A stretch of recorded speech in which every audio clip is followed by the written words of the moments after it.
Hello and welcome to smart learning. আমরা PSC assistant master এবং mistress এই পরীক্ষাকে লক্ষ্য রেখে কমপ্লিট সিলেবাসের ওপর ক্লাস শুরু করছি। তো সিলেবাসে 5টা মাত্র টপিক দেয়া রয়েছে, সেটা আমরা অবগত, কিন্তু তার মধ্যে আরও অনেক সাব টপিক ইনক্লুডেড। আমাদের ওভারঅল জিওগ্রাফির যে সিলেবাস রয়েছে, টপিক ওয়াইজ যে সিলেবাস রয়েছে, সেটা অনুযায়ী কিন্তু আমাদেরকে এগুলো কভার করতে হবে। তো একদম প্রথম যে অধ্যায় রয়েছে জিওলজিক্যাল টাইম স্কেল,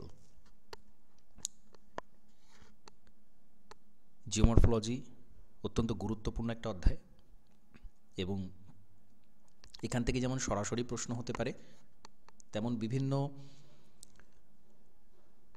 ভূতাত্ত্বিক সময়কালের যে ভূমিরূপগত বৈশিষ্ট্য কী ছিল বা ইত্যাদি বিষয়গুলো বিভিন্ন জায়গাতে আমরা পাবো। তো তার সাথে কানেক্ট করার জন্য, বোঝার জন্য এই অধ্যায়টাকে খুব ভালো করে জানাটা আমাদের জরুরি, এবং এখান থেকে যে সমস্ত প্রশ্ন আসতে পারে সেই জায়গাগুলো আমি কিন্তু হাইলাইট করে দেবো। বিভিন্ন এমসিকিউ কী হতে পারে সেটা আমি জানিয়ে দেব। তো টাইম স্কেল অর্থাৎ পৃথিবীর উৎপত্তির পর থেকে বর্তমান সময় পর্যন্ত একটা ভূতাত্ত্বিক ইতিহাস আমাদের জানতে হবে। ঠিক পৃথিবীর উৎপত্তির পর থেকে কীভাবে ভূমিরূপগত পরিবর্তন হলো, কী ধরনের ভূমিরূপ, কী ধরনের শিলাবিন্যাস সেই সময় ছিল, এবং কিভাবে আমরা সেগুলো জানতে পারছি, এই সমস্ত নানান বিষয় নিয়ে এই অধ্যায়ের অন্তর্গত অংশগুলো রয়েছে। তো আমাদের এই যে যুগগুলো, যুগ বিভাগগুলো রয়েছে, বিভিন্ন পদ্ধতিতে আমরা এগুলো জানতে পারি। বিভিন্ন ভিত্তি রয়েছে, এগুলো ক্যালিব্রেশন মেথড, কিলোমেট্রি মেথড, বিভিন্ন রকম মেথড রয়েছে। তো সেটা আমরা প্রথমে জানব কি মেথডে, কি পদ্ধতিতে এই টাইম স্কেলটা নির্ণয় করা হয়। তো তার আগে আমরা জাস্ট একটু ছোট করে জেনে নেব মহাকাল, মহাযুগ এইগুলো কাকে কি বলা হয়, কেন বলা হয়। টার্মগুলো না জানলে আমরা অধ্যায়টাকে কিন্তু ভালোভাবে জানতে পারবো না। প্রথমত ইয়ন, ইয়ন বলা হয়, আমরা বলতে পারি এটা বাংলাতে মহাকাল। যত সময়কালটা রয়েছে পৃথিবীর উৎপত্তির পর থেকে বর্তমান সময় পর্যন্ত, এই পুরো সময়কালটাকে আমরা দুটো মাত্র সময় ভাগ করি, অর্থাৎ বৃহৎ দুটো অংশে আমরা ভাগ করে দিই। সেইটাকে বলা হচ্ছে মহাকাল বা ইয়ন। তারপরের যে হায়ারার্কি সেটা হচ্ছে এরা, মহাযুগ।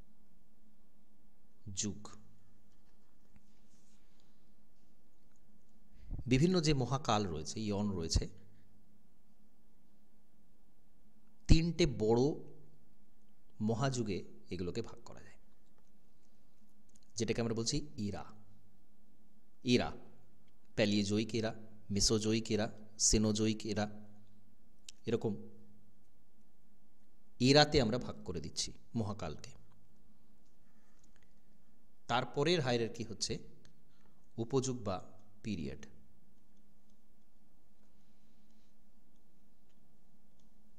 উপযুগ, মহাযুগগুলোকে আবার ছোট ছোট অনেক উপযুগে ভাগ করা হচ্ছে।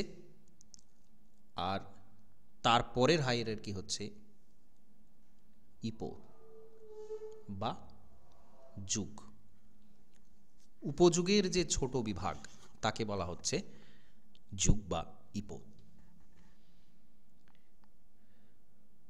তো ইয়ন, ইরা, পিরিয়ড, ইপো, এইগুলো হচ্ছে মূল ডিভিশন।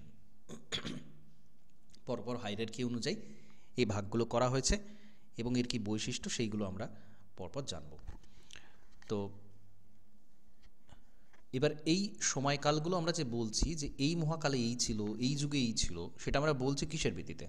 আমরা সেই ভিত্তিগুলো জানবো। ভূতাত্ত্বিক সময়কাল কিভাবে নির্ণয় করা হয়, কি কি পদ্ধতি রয়েছে, সেইগুলো আমরা জানব।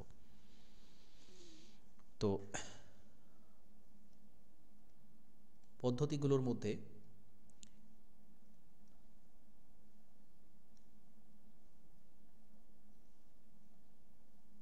ক্যালিব্রেশন ক্যালিব্রেশন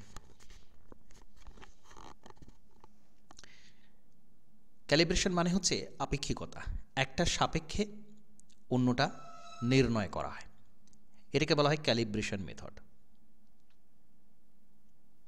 ঠিক আছে, ধরা যাক কোনো একটা নদীতে একটা শিলা জমে রয়েছে, গণ্ডশিলা জমে রয়েছে, সেখানে নদীর জল কিছুটা বাধাপ্রাপ্ত হচ্ছে, তার ফলে একটা আলোড়ন হয়। নদীর প্রবাহের পথে যদি একটা বড় পাথর থাকে তাহলে একটা আলোড়ন জলের মধ্যে হয়। তো সেই আলোড়ন নিচের দিকে যায়, আবার উপর দিকে সেটা ফিরে আসতে কিছুটা সময় লাগে। তো এই যে সময় লাগার অংশটা, তাকে বলা হয় ক্যালিব্রেশন। অর্থাৎ এখানে আপেক্ষিকভাবে নির্ণয় করা হয় যে বিভিন্ন সময়ে জল প্রবাহের যে পরিমাণটা কিভাবে হচ্ছে সেইটা এইভাবে নির্ণয় করা হয়। তো এটাকে বলা হয় ক্যালিব্রেশন মেথড। এটা ছোট ছোট বিভিন্ন সময়ে ডিভিশন করতে এই মেথডটা ব্যবহার করা হয়। এখন এটা আমি কেন আলোচনা করছি, কারণ এখানেও কিন্তু বিভিন্ন রকম অপশান দেয়া হতে পারে যে সময় নির্ণয়ের ক্ষেত্রে ভৌগোলিক বিভিন্ন যে সময় নির্ণয় করা হয় সেখানে কি পদ্ধতি ব্যবহার করা হয়, কোথায় কি পদ্ধতি আছে, কি কি পদ্ধতি আছে। তো তখন কিন্তু এই নামকরণটা আমাদের জেনে রাখাটা প্রয়োজন, এই নামটা আমাদের অন্তত জেনে রাখা প্রয়োজন, ক্যালিব্রেশন মেথড। তারপর হচ্ছে ক্রোনোমেট্রি।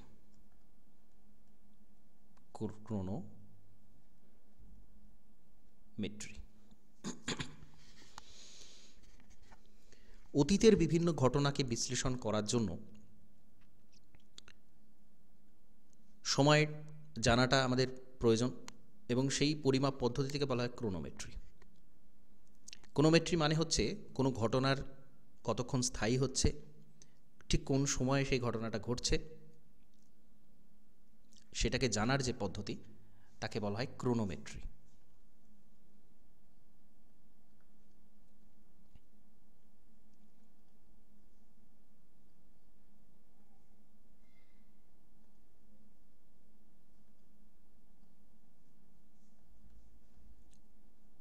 ডেনড্রোক্রোনোলজি।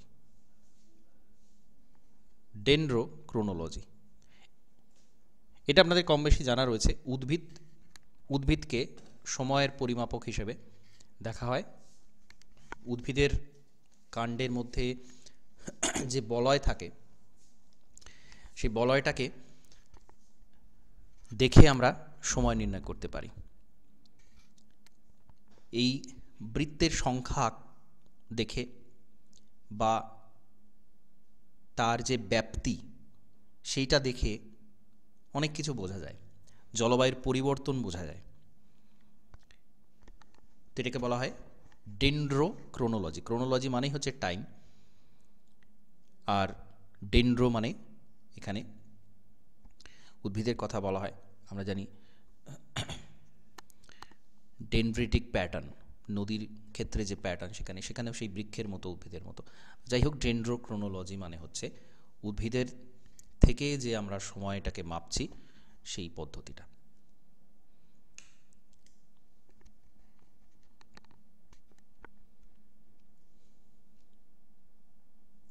এছাড়া বরফের স্তর,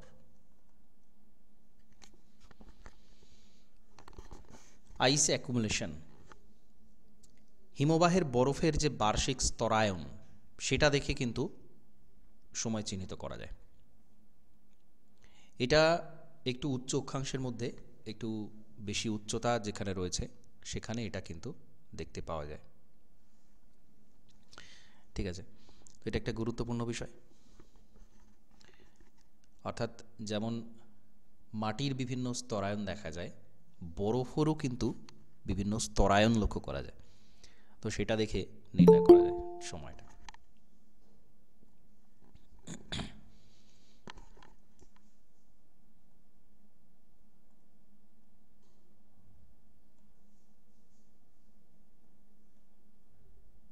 আর হচ্ছে স্ট্র্যাটিগ্রাফি, শিলাস্তরের যে স্তরক্রম সেটা।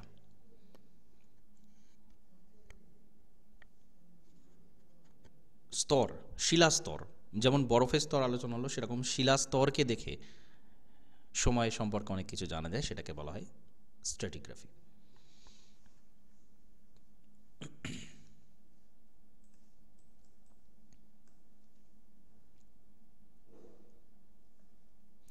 আর হচ্ছে পুরাচুম্বকত্ব,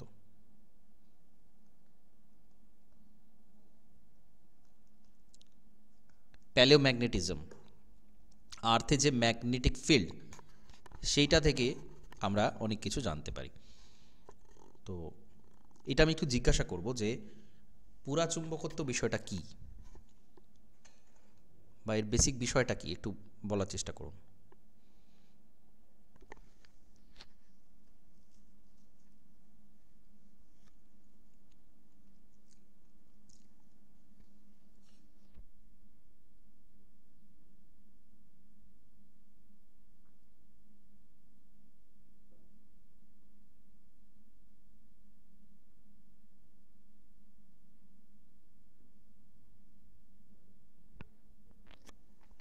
হ্যালো,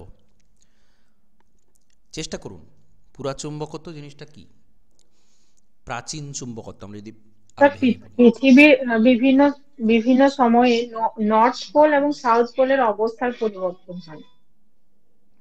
হ্যাঁ, ঠিকই বলেছেন, নর্থ পোল সাউথ পোলের অবস্থান পরিবর্তন হয়। তো সেখান থেকে আমরা কি জানতে পারি, বা সেটা কেন গুরুত্বপূর্ণ? North pole south pole change হয়, এটা নিশ্চিত, এটা নিয়ে কোনো সন্দেহ নেই। কিন্তু সেটা থেকে কি জানতে পারি আমরা, বা কিভাবে জানতে পারি?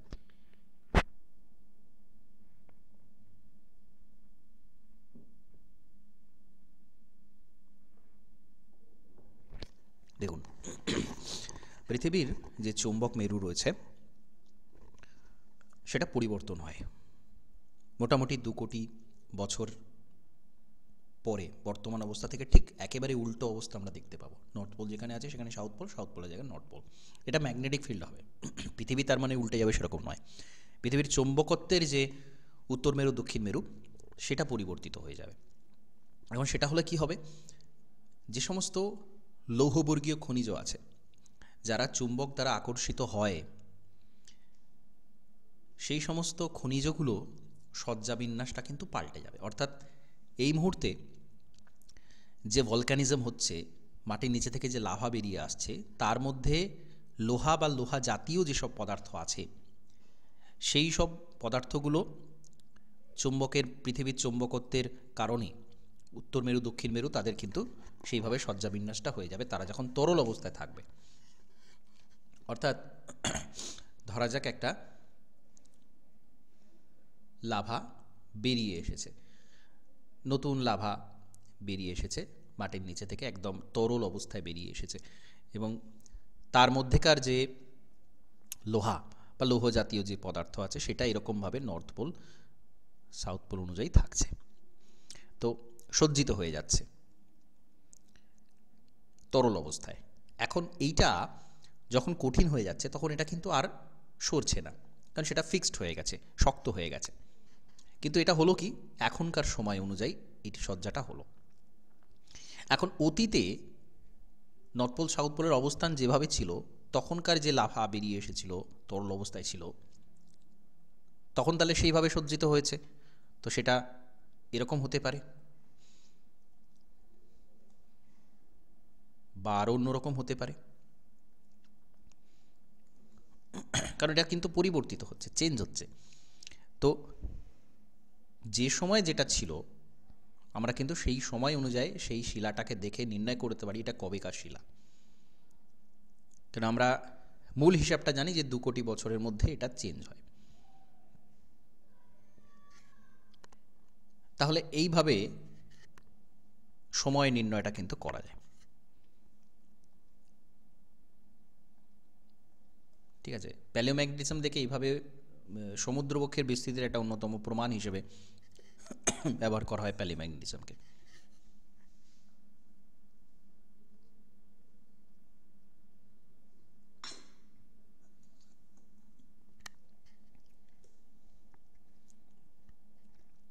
এখন বিভিন্ন রকম ডেটিং মেথড আছে,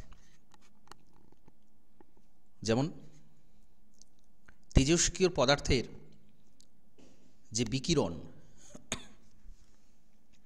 তেজস্ক্রিয় যে সমস্ত পরমাণু আছে সেখান থেকে আলফা বিটা এ সমস্ত কণা বিকিরিত হয় এবং একটা সময় পরে বিকিরণের প্রভাবটা কমে যায়, তেজস্ক্রিয়তাটা কমে যায়, বা তার একটা সময়কাল থাকে যে এটা এতদিন ধরে তেজস্ক্রিয়তা বিকিরণ করছে। তো তেজস্ক্রিয় বিকিরণ হয়ে যাওয়ার পরে ওইটা কিন্তু আমরা হিসাবটা জানি যে এই পরমাণুর এই তেজস্ক্রিয়তার একটা সময়কাল আছে, এই এতটা সময় পর্যন্ত তেজস্ক্রিয় বিকিরণ করে। তো তাহলে আমরা কোনো একটা খনিজ থেকে যে তেজস্ক্রিয় পদার্থটা পাচ্ছি সেটা দেখে আমরা বলে দিতে পারছি যে এটা এতদিন ধরে বিকিরিত হয়ে এসেছে আর এর এতটা সময় বাকি আছে বিকিরণের। তো সেটা দেখেও আমরা কিন্তু সেই খনিজ পদার্থ বা সেইখানকার যে শিলার মধ্যেকার যে খনিজ পদার্থ সেটা দেখে আমরা বলে দিতে পারি যে এটা এতটা পুরাতন, এতটা বিকিরণ হয়ে এসেছে আর এতটা বিকিরণ বাকি। এবার এই যে তেজস্ক্রিয় পদার্থগুলো, যেমন হচ্ছে ইউরেনিয়াম ডেটিং বলা হয়, ইউরেনিয়াম সিরিজ ডেটিং।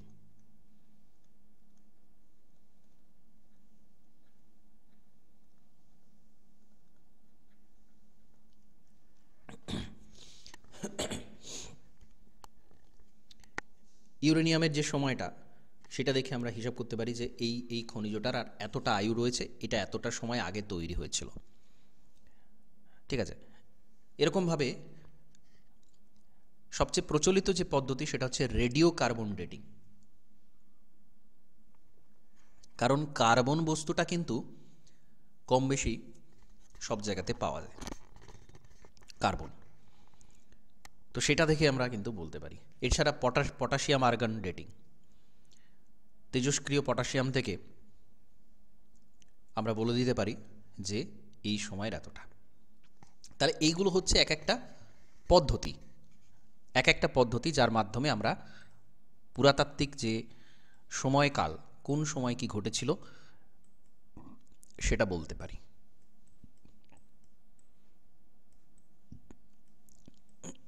এবার আমরা চলে আসব জিওলজিক্যাল টাইম চার্ট। তো আমরা বিভিন্ন ডিভিশন করেছিলাম, ইয়ন, ইরা, তারপরে পিরিয়ড, সেখান থেকে ইপো, এগুলোকে এক একটা ভাগে আমরা ভাগ করেছিলাম। তো সেইগুলো আমরা পরপর এবার আলোচনা করব যে কোনটা কি রয়েছে। মূল জায়গাতে আমরা চলে আসব। তো দুটো যে ইয়ন রয়েছে, একটা হচ্ছে প্রিক্যাম্বিয়ান আর একটা হচ্ছে ফেনেরোজোইক। ঠিক আছে, এটা মনে রাখবেন, আমাদের পুরো যে ভূতাত্ত্বিক যে সময়কালটা সেটা মূলত দুটো ভাগে ভাগ করা হয়, একটা হচ্ছে প্রিক্যাম্বিয়ান আর একটা হচ্ছে ফেনেরোজোইক।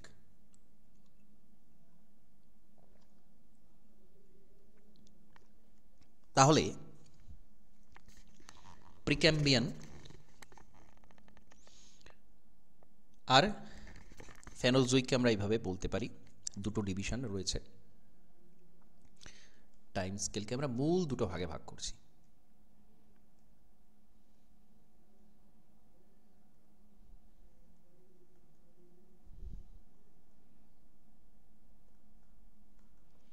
এগুলো কিন্তু সব ইয়ন, মহাযুগ, এই দুটো ডিভিশন। এবার এই যে প্রিক্যাম্বিয়ান, পৃথিবীর জন্মলগ্ন থেকে 544 মিলিয়ন বছর পর্যন্ত তাকে বলা হচ্ছে প্রিক্যাম্বিয়ান। অর্থাৎ পৃথিবীর উৎপত্তির সময় থেকে আমরা প্রিক্যাম্বিয়ানটা ধরা শুরু করে দিচ্ছি। 4500 মিলিয়ন বছর, 4500 মিলিয়ন থেকে 544 মিলিয়ন। 1 মিলিয়ন মানে 10 লক্ষ, তাহলে আমরা সেটা সহজ হিসাব করার জন্য এইভাবে ডিভিশন করে নিচ্ছি। 544 মিলিয়ন ইয়ার্স, এটা হচ্ছে প্রিক্যাম্বিয়ানের মূল সময়কাল। এবার এই প্রিক্যাম্বিয়ানকে আমরা বিভিন্ন যে এরাগুলো রয়েছে সেই এরাতে ভাগ করে দিচ্ছি। ইয়ন থেকে চলে আসছে এরা। তো কি কি এরা ছিল? প্রিক্যাম্বিয়ানের 3টে এরাতে আমরা প্রিক্যাম্বিয়ানকে ভাগ করে আলোচনা করব। একটা হচ্ছে হেডিয়ান,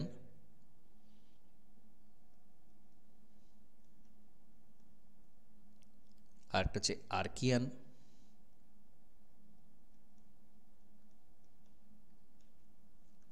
আর একটা হচ্ছে প্রোটেরোজোইক।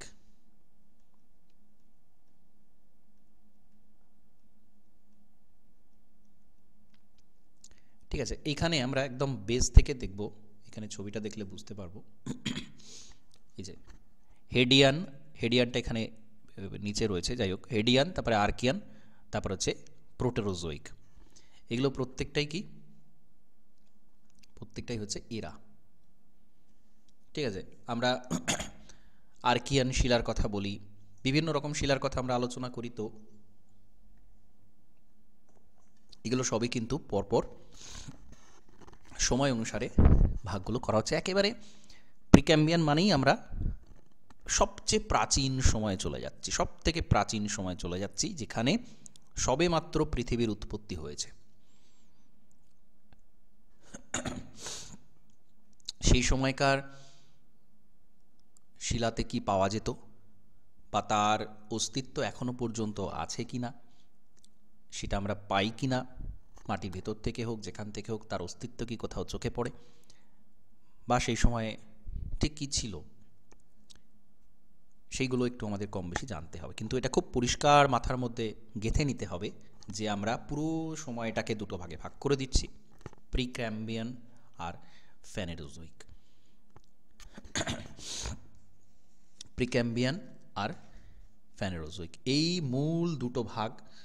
তারপরে বিভিন্ন রকম উপবিভাগ সেইগুলো রয়েছে। এবার এইগুলোতে কি ঘটনা ঘটলো, কোথায় কি হলো, সেইগুলো কিন্তু আমাদেরকে পরপর পরপর জানতে হবে।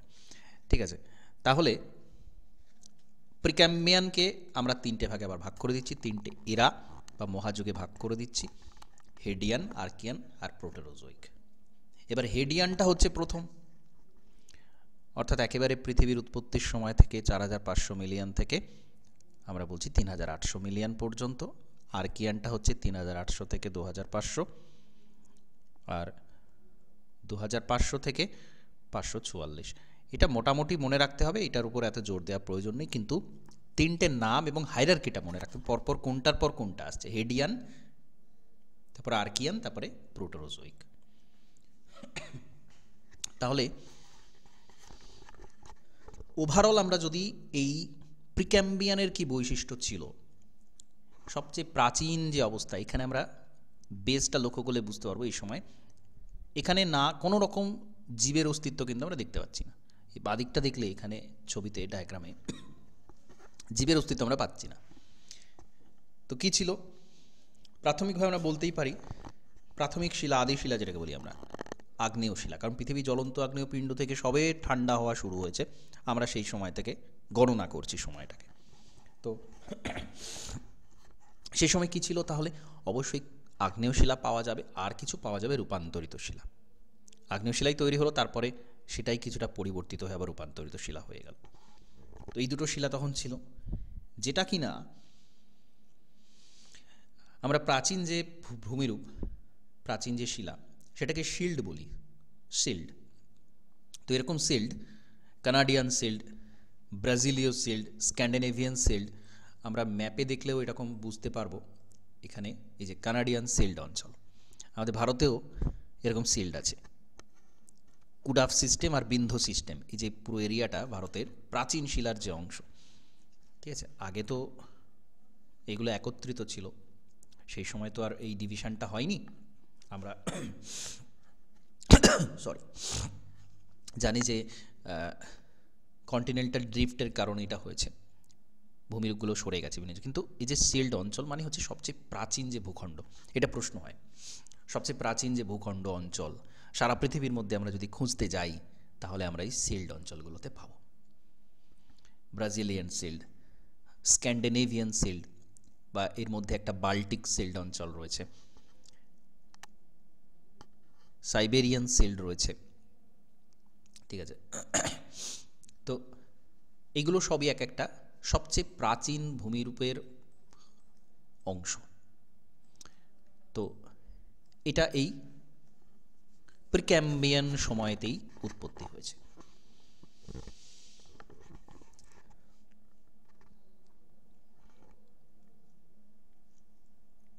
তো এটা ছিল এই সময়কার ওভারঅল একটা বৈশিষ্ট্য। এবার আমরা এক একটা এরাতে চলে যাব।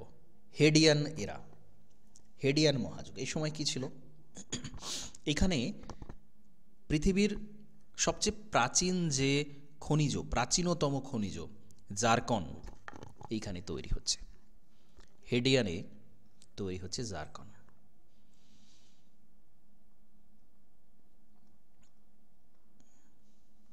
জারকন প্রাচীনতম যে শিলা, এই যে shield, Canadian shield, Australian shield, এটা কিন্তু এই সময় থেকেই পাওয়া যাচ্ছে, হেডিয়ান থেকেই এটা পাওয়া যাচ্ছে। এবং চাঁদের উৎপত্তি হচ্ছে এই সময়, পৃথিবীর যে উপগ্রহ চাঁদ, সেটা কিন্তু এই হেডিয়ান সময়, কারণ একেবারে পৃথিবীর উৎপত্তির গোড়ার সময়কার এটা একদম শুরুর একদম অংশ, হেডিয়ান মানেই তাই। তাহলে স্বাভাবিকভাবে পৃথিবীর উপগ্রহর জন্ম হচ্ছে এই সময়তে। পৃথিবীর বাইরের যে আবরণ সেটা ঠান্ডা হতে শুরু করে এবং বিভিন্ন জায়গাতে কঠিন ভূত্বকের আবির্ভাব এই সময় হয়। এবং এটা মনে রাখবেন, জারকন তৈরি হচ্ছে, যেটা কিনা প্রাচীনতম খনিজ বলা হয় জারকন, ঠিক আছে, এটা মনে রাখবেন, এটা এমসিকিউ হতে পারে। হেডিয়ান এরাতে তৈরি হচ্ছে। তারপরে আসছে আর্কিয়ান, ৩৮০০ থেকে ২৫০০ মিলিয়ন বছর আগে। আর্কিয়ান শব্দের মানেই হচ্ছে প্রাচীন। ভূত্বক আরও কিছুটা শীতলতা প্রাপ্ত হচ্ছে, মহাদেশীয় যে পাত, প্লেট, সেটা এই সময়তে তৈরি হওয়া শুরু হচ্ছে।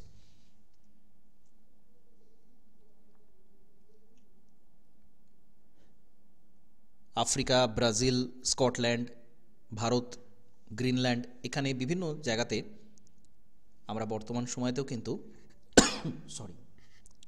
আর্কিয়ান যে ভূখণ্ড সেটা দেখতে পাবো। এবং সবচেয়ে গুরুত্বপূর্ণ যেটা, পৃথিবীর চৌম্বক ক্ষেত্র সৃষ্টি হচ্ছে এই সময়। পৃথিবীর চৌম্বক ক্ষেত্রের অন্যতম কারণ হচ্ছে আমাদের কনভেকশনাল কারেন্ট, ঠিক আছে। আমাদের কেন্দ্র, পৃথিবীর আভ্যন্তরের যে অংশ, সেটার জন্যই কিন্তু পৃথিবীর চৌম্বকত্ব রয়েছে। যাই হোক, সেই চৌম্বকত্ব সৃষ্টি হচ্ছে আর্কিয়ান এরাতে, ঠিক আছে। তাহলে এটা একটা গুরুত্বপূর্ণ পয়েন্ট।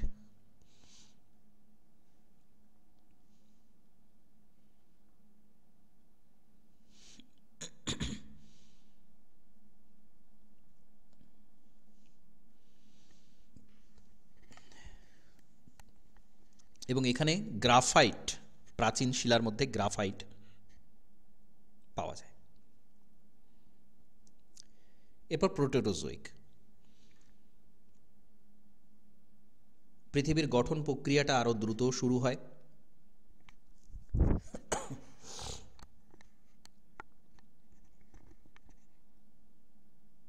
কিছু পাললিক শিলার উৎপত্তি এই সময় হতে থাকে এবং এই প্রোটেরোজোইক এরাতেই পৃথিবীর প্রথম বরফ যুগ বা আইস এজ এর আবির্ভাব এই সময় ঘটছে।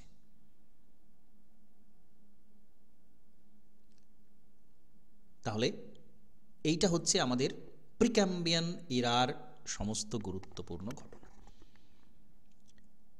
তাহলে ছোট করে আরেকবার বলে দিই, প্রিক্যাম্বিয়ান হচ্ছে সবচেয়ে প্রাচীন, 4500 থেকে 544 মিলিয়ন বছর। এই সময়কালটাকে আমরা প্রিক্যাম্বিয়ান বলছি, পৃথিবীর জন্মলগ্ন থেকে একেবারে শুরু থেকে। তার মধ্যে হেডিয়ান প্রথম। হেডিয়ানে কি ঘটছে? এই সময় জারকন তৈরি হচ্ছে, পৃথিবীর প্রাচীনতম খনিজ জারকন তৈরি হচ্ছে এই সময়।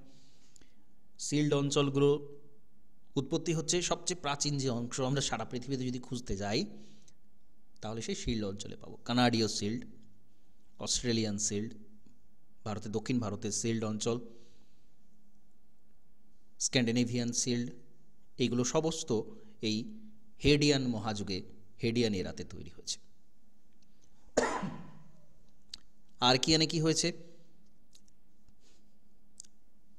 পাত গঠন তৈরি হচ্ছে এই সময়, পাত, প্লেট। পৃথিবীর চৌম্বকত্ব তৈরি হচ্ছে। প্রোটেরোজোইকে হচ্ছে কি, পৃথিবীর ভূতাত্ত্বিক গঠন অনেক বেশি দ্রুত হারে তৈরি হচ্ছে এবং প্রথম আইস এজ সেটা প্রোটেরোজোইকে আসছে, ফার্স্ট আইস এজ। তাহলে এটা হলো আমাদের একেবারে প্রিক্যাম্বিয়ানের ডিভিশনটা। এখানে প্রিক্যাম্বিয়ানের সময়কালটা যেহেতু অনেকটা সময় ধরে একই ঘটনা ঘটেছে পৃথিবী সৃষ্টির প্রাচীনতম অংশে, এখানে আমরা কিন্তু আর ফার্দার যে ডিভিশন সেটা এখানে করছি না বা করা হয় না, প্রয়োজন হয় না, কারণ একই ঘটনা ঘটছে, সেটাকে আর ডিভিশন করার প্রয়োজন নেই। ডিভিশন কখন হয়? যখন এইটাকে এর মধ্যে আরও অনেক ঘটনা হচ্ছে, সেটাকে আলাদা আলাদা করে ব্যাখ্যার প্রয়োজন। এখানে সেই প্রয়োজনীয়তাটা নেই। তো আমরা দুটো ভাগ করেছিলাম, একটা হচ্ছে প্রিক্যাম্বিয়ান আর একটা হচ্ছে ফেনোরোজোইক। প্রিক্যাম্বিয়ান আর ফেনোরোজোইক এই দুটো ডিভিশন আমরা করেছিলাম। তো তারপরে আমরা তাহলে ফেনোরোজোইকে চলে যাব। ফেনোজোইকে কি ঘটনা ঘটছে?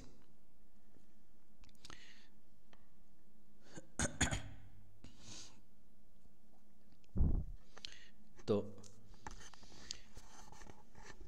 544 মিলিয়ন থেকে শুরু করে একেবারে বর্তমান সময় পর্যন্ত, 544 থেকে বর্তমান সময় পর্যন্ত আমরা ফেনোরোজোইক ইয়নটাকে ফেলব। এর মধ্যে আবার তিনটে ডিভিশন আমরা করি, তিনটে এরা আমরা করে থাকি। কি কি সেটা?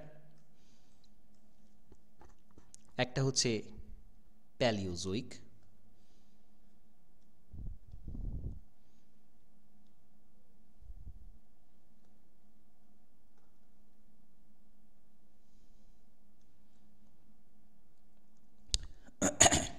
প্যালিওজোইক, আরেকটা হচ্ছে মেসোজোইক,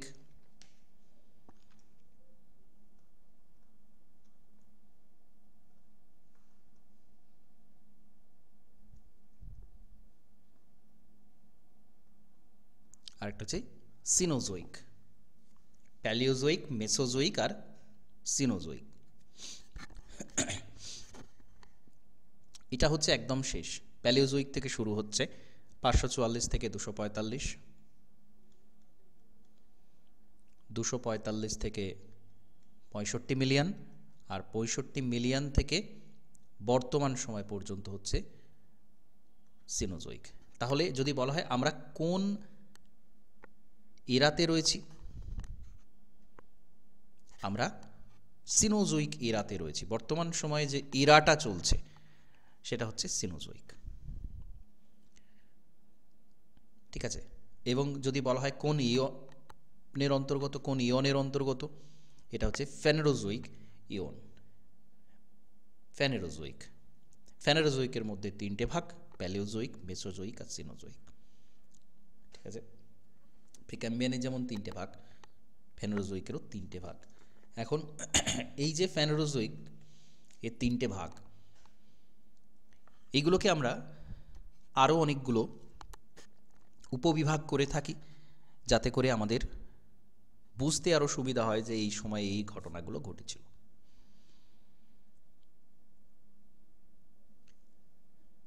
তো সেইগুলো আমরা পরপর আলোচনা করব। প্রথমত প্যালিওজোইক। এখানে এই প্যালিও শব্দের অর্থ কিন্তু প্রাচীন। প্যালিও শব্দের অর্থই প্রাচীন। প্যালিও কথাটা আমরা অনেক জায়গাতে পেলাম। আমরা প্রথমেই প্যালিও ম্যাগনেটিজমের কথা বললাম, সময় নির্ণয়ের ক্ষেত্রে প্যালিও। তো প্যালিওর শব্দের অর্থ হচ্ছে প্রাচীন। এখানে কি ঘটনা ঘটছে? আমরা কিন্তু অলরেডি একটা মহাকাল ফেলে এসেছি, দীর্ঘ সময়, প্রিক্যাম্বিয়ানের একটা অনেক বড় সময় আমরা ফেলে এসেছি। তাহলে এখানে পৃথিবীর যে প্রাথমিক অবস্থা ছিল তার থেকে অনেকটা পরিবর্তিত অবস্থা দেখা যাচ্ছে, ব্যাপক পরিবর্তন দেখা যাচ্ছে। এবং এখানেই জীবাশ্ম কিন্তু পাওয়া যাচ্ছে। এখন জীবাশ্ম কোথায় পাওয়া যায়? পাললিক শিলা ছাড়া তো জীবাশ্ম পাওয়া যায় না। আমরা যদি প্রিক্যাম্বিয়ানের জীবাশ্ম খুঁজতে যাই পাবো না, কারণ প্রিক্যাম্বিয়ানের সময় আগ্নেয় শিলা ছিল, সেই সময় পৃথিবী সবাই ঠান্ডা হচ্ছে, সেখানে জীবনের কোনো অস্তিত্বই নেই, জীবের কোনো অস্তিত্ব তখন তৈরিই হয়নি। আমরা তার আগেও ডায়াগ্রামে দেখেছি সেখানে জীবনের কোনো অস্তিত্ব ছিল না, সুতরাং জীবাশ্ম এর অস্তিত্বও ছিল না। কিন্তু এখানে জীবাশ্মের অস্তিত্ব পাওয়া যাচ্ছে, প্যালিওজোইক।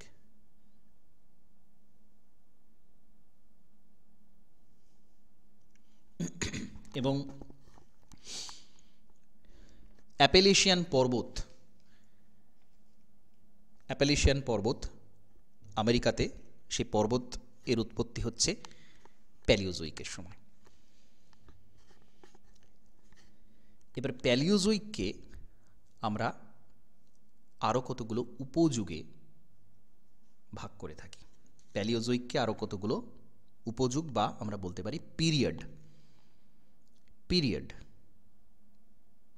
কি কি পিরিয়ড?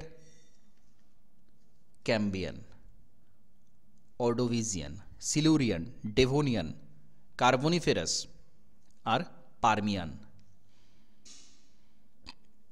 ঠিক আছে, এখান থেকে একটু ডিটেল আমাদেরকে জানতে হচ্ছে, কারণ এই সময়ে কোথাও দেখব আমরা জলবায়ুর পরিবর্তন হচ্ছে, কোথাও দেখব বিভিন্ন শিলা,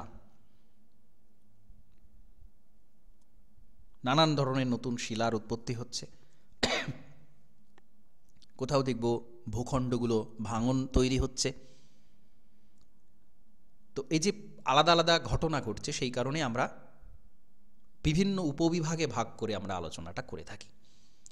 তো প্যালিওজোইকের অনেকগুলো ডিভিশন আছে, 6টা ডিভিশন আছে: Cambrian, Ordovician, Silurian, Devonian, Carboniferous এবং পার্মিয়ান। এবং আপনারা জানেন যে কার্বনিফেরাসটা কিন্তু এখানে মোস্ট ইম্পর্ট্যান্ট। কার্বনিফেরাস নিয়ে প্রচুর আলোচনা হয়। কয়লার আলোচনা করতে গেলেই কিন্তু কার্বনিফেরাসের কথা অবশ্যই আসে।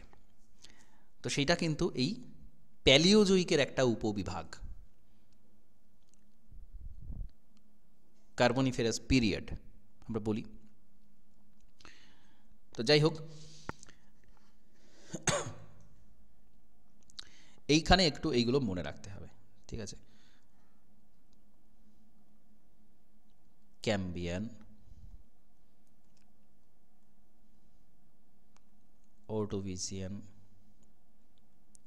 একটু রিভিশন করলে বারবার পড়লে এটা হয়ে যাবে। Silurian, Devonian,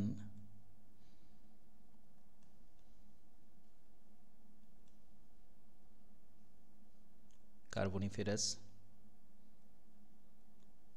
Permian. তো ক্যাম্বিয়ানে কি হলো? এই ক্যাম্বিয়ান শুরু মানে প্যালিওজোইকেরও শুরু, ক্যাম্বিয়ানটাই হচ্ছে প্যালিওজোইকের শুরু। তাহলে এইখানে জলবায়ু কিছুটা পরিবর্তন হয়ে যাচ্ছে, পৃথিবীর উষ্ণতাটা বাড়ছে। আমরা এর আগে কি বলেছিলাম যে প্রোটোরোজোইক যে এরা ছিল সেখানে আইস এজ এসেছিল। তো আইস এজ আসার পরে আইস এজ শেষ হয়ে যাচ্ছে, ধীরে ধীরে পৃথিবীর উষ্ণতা বাড়া শুরু হচ্ছে। সেটা হচ্ছে কিন্তু প্যালিওজোইকের শুরু, মানে ক্যাম্বিয়ানে পৃথিবীর উষ্ণতা বাড়া শুরু হচ্ছে। তো যাই হোক, এই সময় পাললিক শিলাগুলো, যেটুকু পাললিক শিলা ছিল, রূপান্তরিত শিলাতে সেগুলো পরিণত হতে শুরু করে। চুনাপাথর, ডলোমাইট, বেলে পাথর, শেল, এইসব শিলা এই সময় তৈরি হয়। গান্ডোয়ানা ল্যান্ডের এই সময় দক্ষিণ মেরুর দিকে সঞ্চরণ শুরু হয়, ভাঙন শুরু হয়, গান্ডোয়ানা ল্যান্ডের দক্ষিণ মেরুর দিকে সরে যেতে থাকে। এইটুকুই ক্যাম্ব্রিয়ানের গুরুত্বপূর্ণ ঘটনা, আর কিছু মনে রাখার প্রয়োজন নেই। রূপান্তরিত শিলাগুলো এই সময় এসেছিল, এটা মনে রাখবেন। বেলে পাথর, শেল, চুনাপাথর, ডলোমাইট এসব এই সময় এসেছিল, এবং জলবায়ু পরিবর্তন এই সময় শুরু হয়, উষ্ণতা বাড়তে থাকে। এরপর অর্ডোভিশিয়ান। অর্ডোভিশিয়ানে কি হলো, গান্ডোয়ানা ল্যান্ডটা কিন্তু একেবারে দক্ষিণ মেরুর দিকে চলে আসে।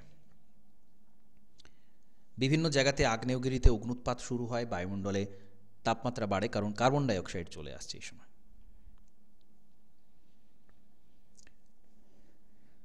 অর্ডোভিশিয়ান। তারপর হচ্ছে সিলুরিয়ান।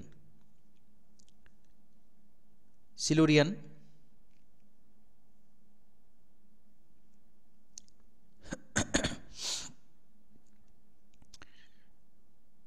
এই সময় অনেকগুলো দ্বীপ তৈরি হয়। আঙ্গারা ল্যান্ড আর গান্ডোয়ানা ল্যান্ড, এই দুটো ডিভিশন তো আগেই হয়ে গিয়েছে, তো তার সাথে সাথে অনেকগুলো দ্বীপের উৎপত্তি হয়। এটুকু এখান থেকে মনে রাখবেন। ডেভোনিয়ানে কি হলো, ডেভোনিয়ানে দেখা যাবে লরেশিয়া, অর্থাৎ উত্তরের যে অংশটা ছিল, সেই লরেশিয়ার এই সময় তৈরি হচ্ছে। পৃথিবীর যে উষ্ণতা সেটা আবার কমতে শুরু করে, এরকম কিছু ঘটনা এখানে ঘটেছিল। এবং আরেকটা গুরুত্বপূর্ণ বিষয় কি, প্যানজিয়া, লরেশিয়া, বাঙ্গারা ল্যান্ড আর গান্ডোয়ানা ল্যান্ড, এই দুটো কিন্তু আবার জোড়া লেগে যায়, গিয়ে প্যানজিয়া তৈরি করে। ঠিক আছে, প্রথম থেকে যে প্যানজিয়া ব্যাপারটা কিন্তু ছিল না, ভাঙন হয়, আবার জোড়া লেগে প্যানজিয়া তৈরি হয়। এই ঘটনাটা ডেভোনিয়ানে ঘটেছিল, প্যানজিয়া। তারপরে সবচেয়ে গুরুত্বপূর্ণ হচ্ছে কার্বনিফেরাস, 360 মিলিয়ন থেকে 286 মিলিয়ন, এইটা মনে রাখবেন। কার্বনিফেরাসের যে সময়কালটা, সেটা আমাদের অবশ্যই মনে রাখতে হবে, এটা বিভিন্ন জায়গাতে পরীক্ষাতে প্রশ্ন হবে। 360 থেকে 286 মিলিয়ন কার্বনিফেরাস। কয়লা তৈরি হয়েছিল এই সময় আমরা জানি।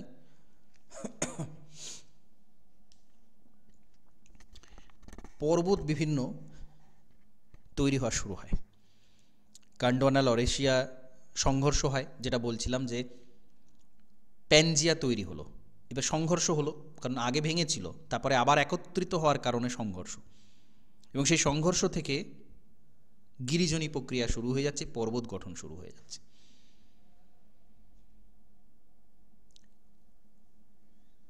বিভিন্ন জায়গা বনভূমি ভূ আন্দোলন হচ্ছে, এবং বনভূমি বসে গিয়ে মাটির নিচে ঢুকে গিয়ে কয়লা তৈরি হচ্ছে।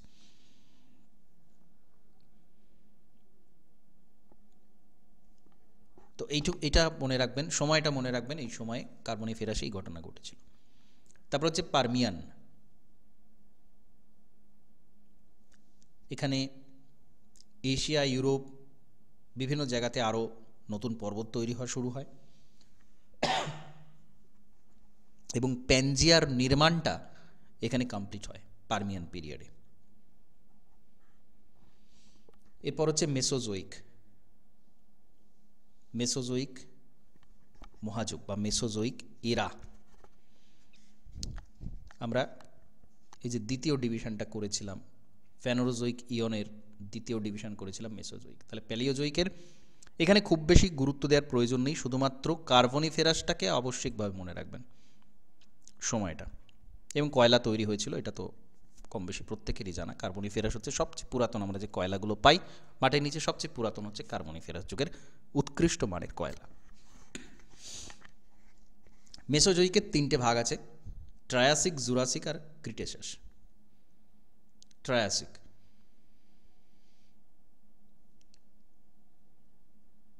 এখানে সমুদ্রতল নিচে নামা শুরু হয়,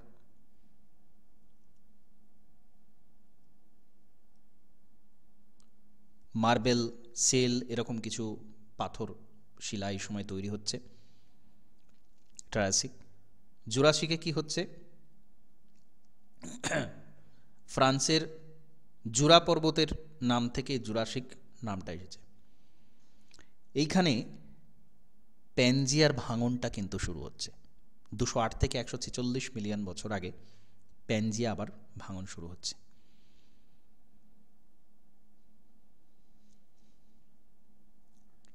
তারপর হচ্ছে ক্রিটেশাস। ক্রিটেশাসে কি হচ্ছে, টেথিস সাগরটা সংকোচন হওয়া শুরু হয়। প্যানজিয়া তো ভেঙে যাচ্ছেই, প্যানজিয়া ভাঙন শুরু হয়ে যাচ্ছে জুরাসিকে। তারপর ধীরে ধীরে হিমালয় পর্বত উৎপত্তি হচ্ছে বলা যায় না, উৎপত্তির যে সূচনা, নিচে পাললিক শিলা জমা, সেটা শিলায় পরিণত হওয়া, সেই ঘটনাগুলো ক্রিটেশাসে ঘটছে।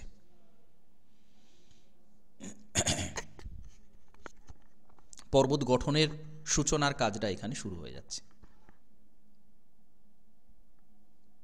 হলো, তাহলে মেসোজোইকে এই ঘটনাগুলো ঘটছে। তিনটে মাত্র ভাগের নাম মনে রাখলে যথেষ্ট, একটা হচ্ছে ট্রায়াসিক, একটা হচ্ছে জুরাসিক, আর একটা হচ্ছে ক্রিটেশাস। তারপরে আসছে সিনোজোইক, অর্থাৎ বর্তমান সময়।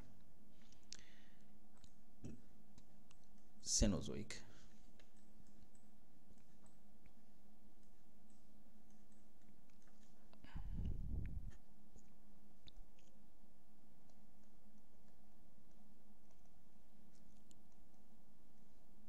এর দুটো ডিভিশন আছে, একটা হচ্ছে টারশিয়ারি আর একটা হচ্ছে কোয়াটারনারি।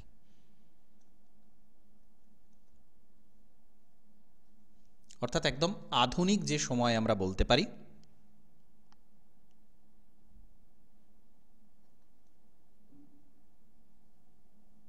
কোয়াটারনারি। টারশিয়ারির মধ্যে আবার কিছু ভাগ আছে, প্যালিওসিন, ইওসিন, অলিগোসিন, মায়োসিন আর প্লায়োসিন। ঠিক আছে, যতগুলো সিন নাম দিয়ে ডিভিশন আছে প্রত্যেকটা হচ্ছে টারশিয়ারির উপবিভাগ। ঠিক আছে, প্যালিওসিন, ইওসিন এই সমস্ত। এখানে সবচেয়ে গুরুত্বপূর্ণ যেটা সেটা হচ্ছে প্লায়োসিন। প্লায়োসিন হচ্ছে একদম টারশিয়ারির একদম শেষ অবস্থা। টারশিয়ারির শেষ অবস্থা। এই সময় কি হয়েছিল, প্লায়োসিন থেকে আমি শুরু করছি, টারশিয়ারির শেষ হচ্ছে প্লায়োসিন। প্লায়োসিনে কি হলো, মহাদেশগুলো পরস্পরের কাছাকাছি চলে আসছে, বর্তমান অবস্থায় চলে আসছে। উত্তর আমেরিকা, দক্ষিণ আমেরিকা মিলিত হয়ে যাচ্ছে। বর্তমান যে অবস্থা, বর্তমান যে অবস্থান সেটা হচ্ছে প্যালিওসিন বা প্লায়োসিন। প্লায়োসিন যুগে এটা হচ্ছে।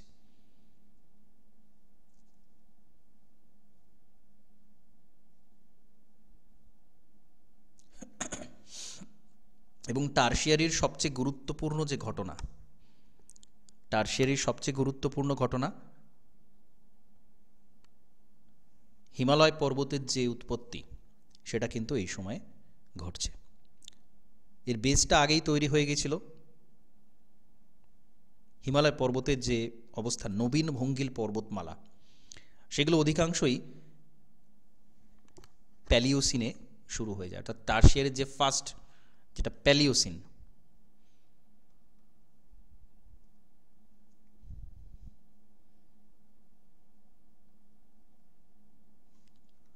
প্রশ্ন হবে নবীন ভঙ্গিল পর্বতমালাগুলো কোন সময় তৈরি হয়েছে।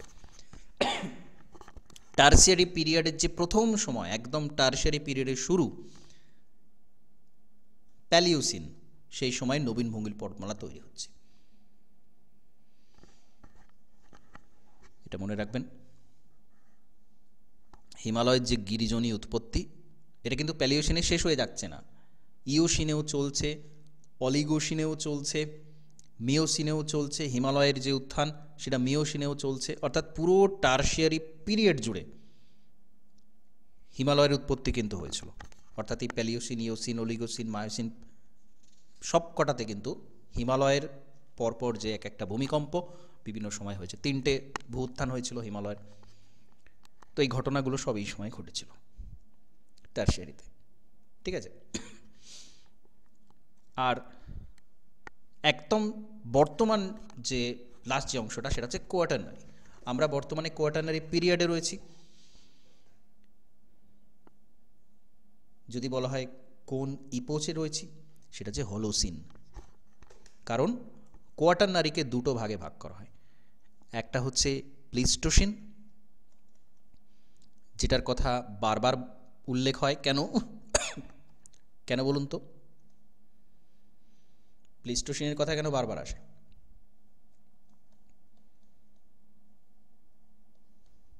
প্লিস্টোসিন আর হলোসিন। প্লিস্টোসিনে কি হয়েছিল এই সময়? হিমযুগ এসেছিল 4টে, গুঞ্জ, মেন্ডেল, রিজ, উর্ম। প্লিস্টোসিন যুগটা 4টে হিমযুগ, কমপ্লিট একদম প্লিস্টোসিন। ম্যাক্সিমাম জায়গা পৃথিবীর জলবায়ু পরিবর্তনের কারণে পৃথিবীর বেশিরভাগ অংশ বরফে ঢাকা পড়ে যায়।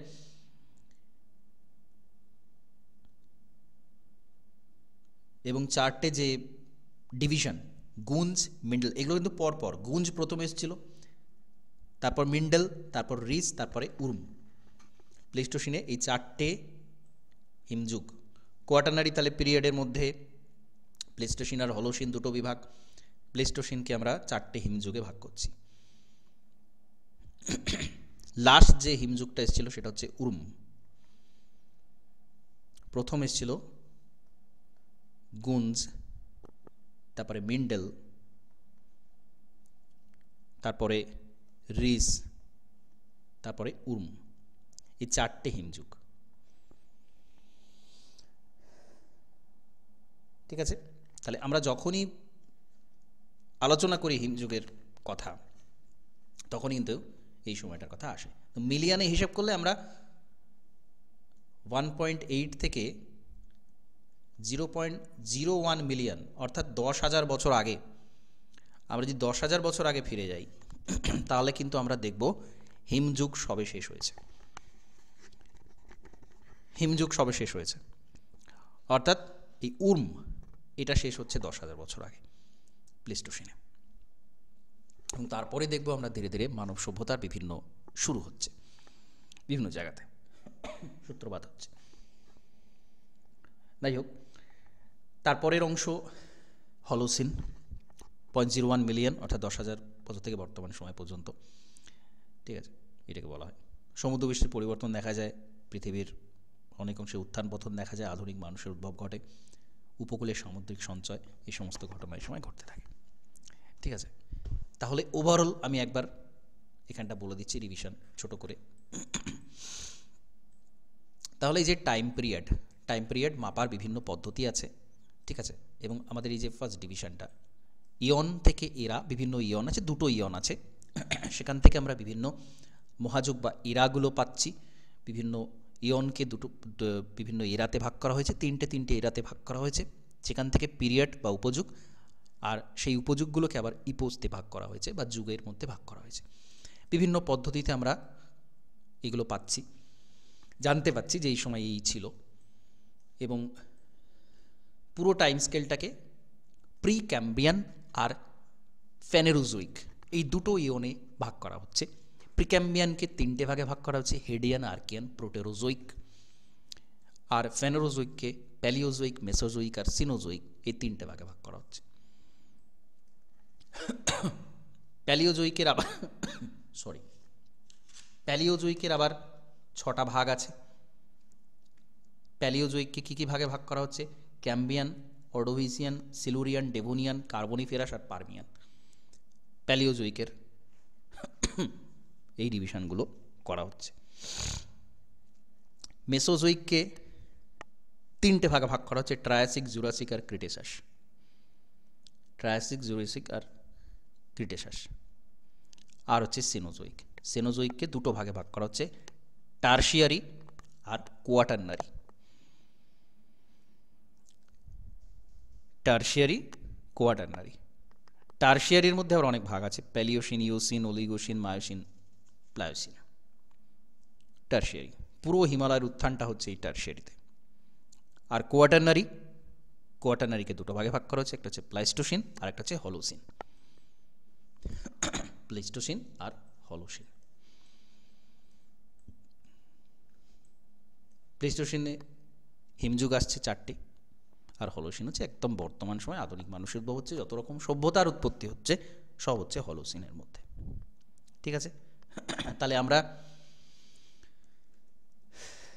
সিনোজোইকের মধ্যে আছি, কোয়াটারনারির মধ্যে আছি এবং হলোসিনের মধ্যে আছি। সবচেয়ে বড় কথা হলোসিনের মধ্যে আছি, কোয়াটারনারি পিরিয়ডে আছি, সিনোজোইক এরাতে আছি, আর এখানে ফেনোরোজোইক ইয়নের মধ্যে আমরা আছি। যদি আমরা বর্তমান সময়টাকে ব্যাখ্যা করতে বলি তাহলে সেটা হচ্ছে এই।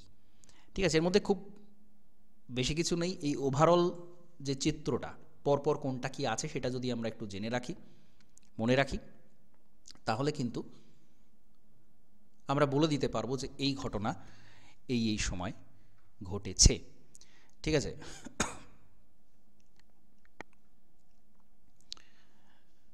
কিছু প্রশ্ন থাকলে জিজ্ঞাসা করতে পারেন।